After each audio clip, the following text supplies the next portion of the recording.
Maybe people aren't coming to God and are filling the gap with other addictions because their notion of who God is or what God is so distorted. So if my parents are an interface between me and God, a first way of knowing authority, and someone has a terrible experience with a parent or,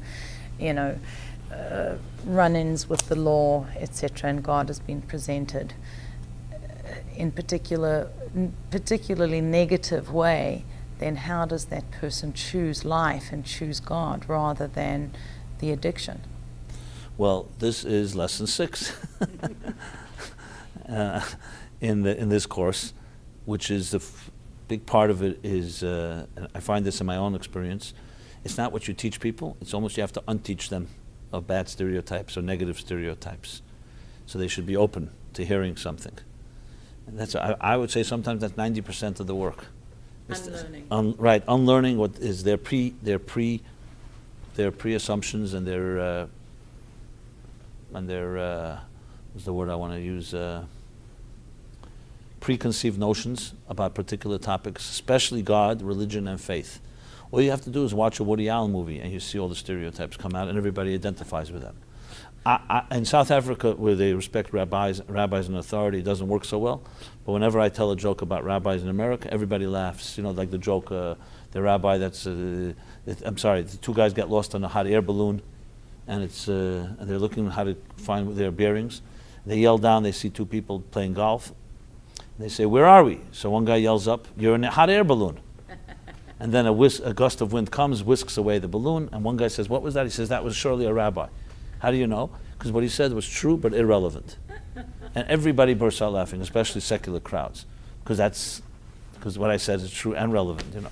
The point is that, yes, religion has been hijacked and has been distorted by the people who misrepresent it. And I could speak for myself. I grew up in a religious and traditional home. And a big part of my own life was to separate the fruit from the peel and figure out what is Judaism and what they're telling me is Judaism. I'm now going to be marrying off a couple.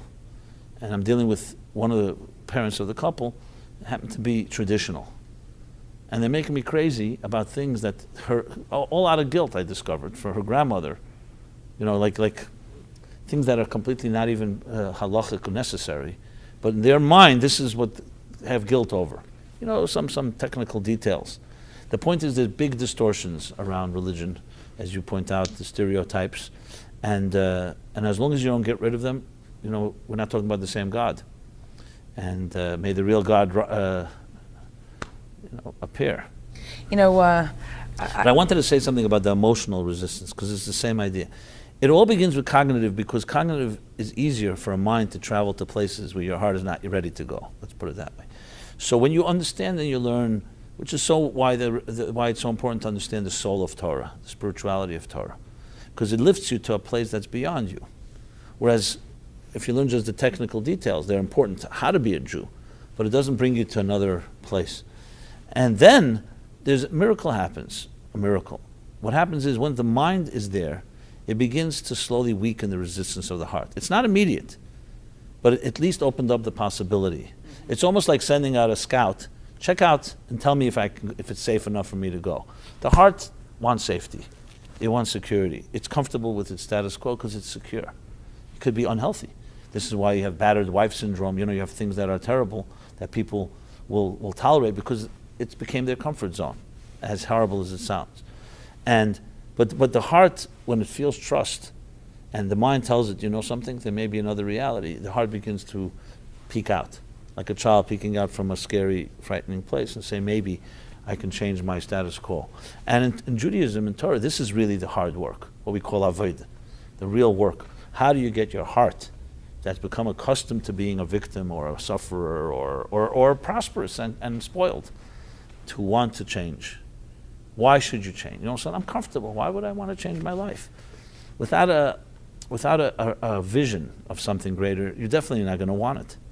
So it starts with the vision, but then you could train people with techniques. And I'm reminded of the previous Rabbi speaking about how a child, a grandchild, or a child can play with the father's beard, which represents a very lofty state, but the father needs to bend down to pick up the child. So I guess what you're saying is that each of us needs to parent our own child and kind of come to that place that is resistant to the truth, but speak to it at its own level and lift it up. And the challenges are many, because it means you need to find the knowledge in the books, if you have access, which is a whole challenge. How do you find access, translations and stuff? You need to find teachers and mentors that are not misrepresenting, because many, without mentioning names, they think they're doing the best job possible, and they're distorting it, to be very honest. I see many people who even use their knowledge as power and control. And they feel, oh, people who know less need me to direct them. They're almost like not empowerment and individuality emerging. It's very challenging. I mean, I deal with this all the time. That's why I speak about it. You know, I often say Chabad is a chiropractic adjustment for the soul.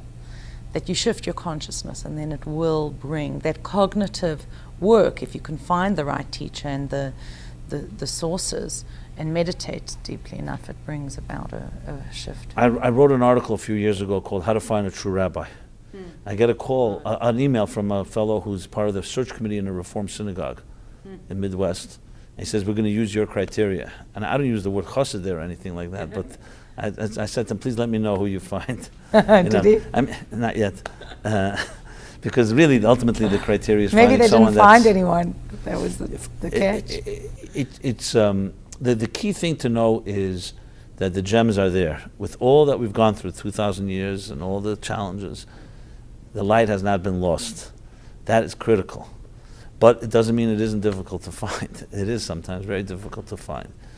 But the good news is words from the heart enter the heart, which also means that if it's not words from the heart will resist.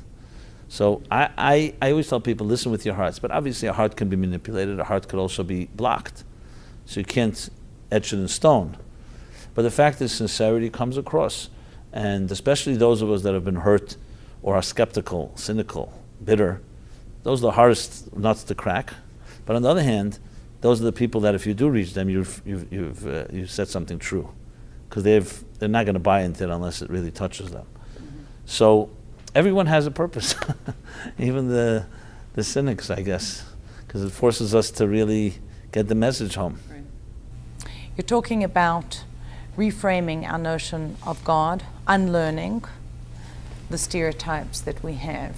And then relearning. And then relearning something that is accurate, authentically Jewish. How do you think that that can impact a person's life? And what I mean by this is, you know, if we look at our relationships and our interactions with others as existing on a physical level, and by physical I don't only mean matter, a material level, but even emotional, intellectual depth that I want in a relationship. My personal experience is that there is a lid on my life without God. And when you speak about discovering an authentically Jewish God, how do you see that as changing the quality of our lives, whether it's our relationship with ourselves or in the context of a marriage, friends, work? What shifts when you discover that relationship, authentic relationship with the Creator? I think one of the deepest stereotypes about God, it may not sound so dramatic what I'm going to say, but if you think about it, it's really the root of it. You know, many people, the stereotypes can be a God that is vengeful, angry, demanding, a master, and we're the slave, a policeman, someone wants to punish us. I mean, there's all kinds of, but there's something deeper and more subtle, and that is that God is some type of outside entity. You think in terms of,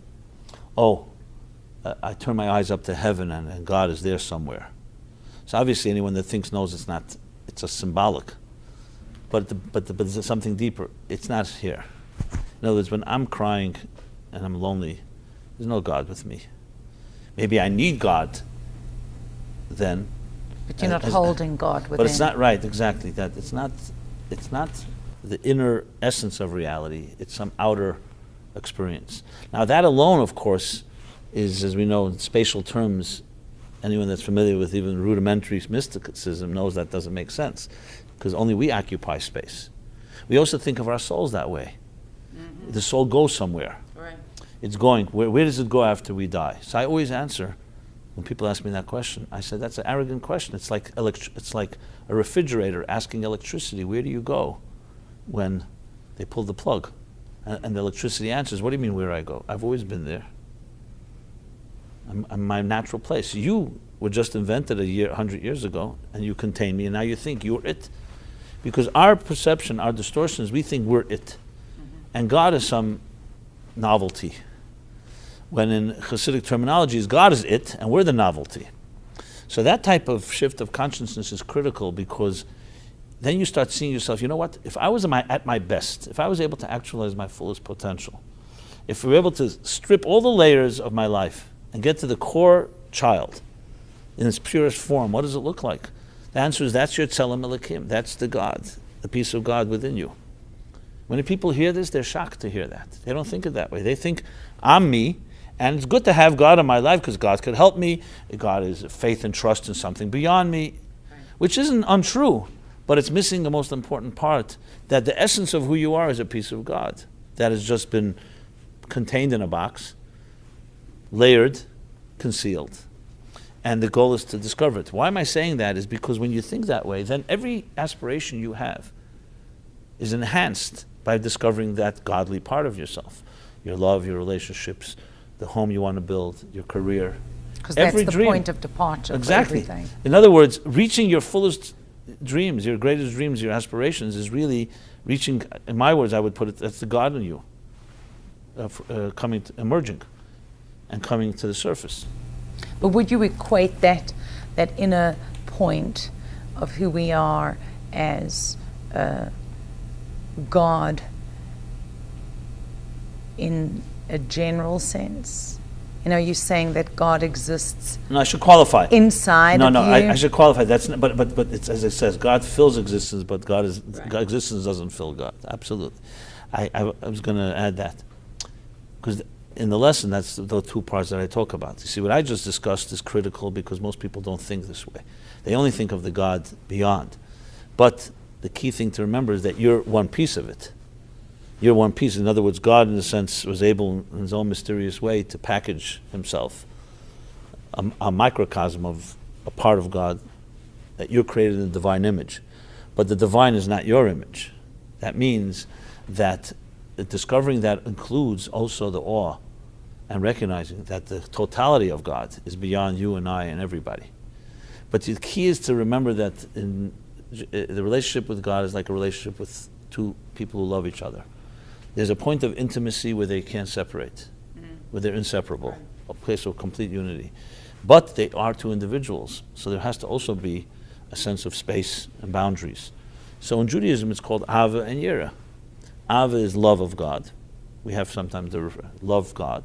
And then you have fear God. I don't like the word fear because it's very negative, but awe of God.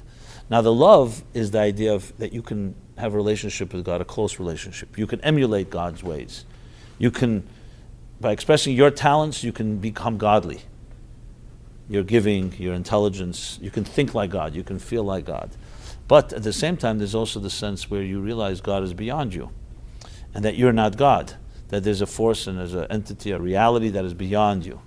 Now, how these two balance is very similar to how in a relationship, individuality balances with the oneness. And I would put it is that we always have to remember that God is ultimately beyond anything we will ever imagine. The gift is that he gave that part of his beyond into us.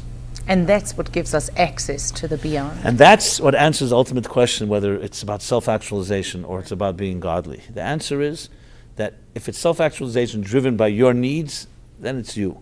But if it's self-actualization because you are now becoming an extension of the divine self, and it's driven by humility and not by me being, more awards or being more complete, then paradoxically that's your ultimate self. Is when you're, as paradoxical as it sounds, it's when the beyond, God the beyond becomes one with the God within, then you've reached that's ultimate state of unity.